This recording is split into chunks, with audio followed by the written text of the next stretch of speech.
Exercise, yoga mornings బెటరా లేకపోతే evening? Yoga అనేది అయితే మ్యామ్ 6 ముందే బెటర్. ఎందుకంటే అది వాతాకి సంబంధించినది and that is endocrinal balance కానీ నర్వస్ సిస్టమ్ కానీ అది yoga is different from exercise.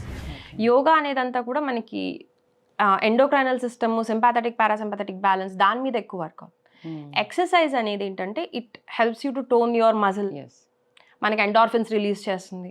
So exercise అనేది 6 తర్వాత చేసుకున్నా okay, but definitely preferable in the morning. ఎందుకంటే అప్పుడు కార్టిజోల్ లెవెల్స్ ఇస్ గుడ్, మాకు ఎనర్జీ కానీ బాగా ప్రొడ్యూస్ ఉంటుంది. నెక్స్ట్ ఎండార్ఫిన్స్ రిలీజ్ అయ్యి మన మూడ్ లెవెల్స్ బాగుంటాయి. బ్లడ్ షుగర్ లెవెల్స్ ఏవైతే మార్నింగ్లో రేజ్ అయి ఉంటాయో, ఇది నేను చెప్పేది ఎంత అంటే హెల్దీ పీపుల్కి. షుగర్ పేషెంట్స్ది డిఫరెంట్ ఉంటుంది, వాళ్ళని డాన్ ఫినామినా అంటాము, that is different. But for healthy individual it is really advisable to have exercise in the morning.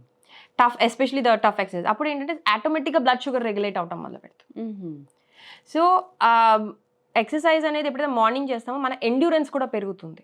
ఎందుకంటే కఫతత్వం అనేది మన బాడీలో ఉండే ఎండ్యూరెన్స్ని, ఫిజికల్ స్ట్రెంగ్త్ని పెంచడానికి హెల్ప్ చేస్తుంది.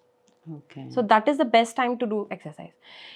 ఏ ఎక్సర్సైజ్ చేయకుండా ఉండటం కన్నా మేబీ ఈవినింగ్లో బెటర్ ఏమో, but first preference for a healthy life style and wellness అయితే మార్నింగే కరెక్ట్.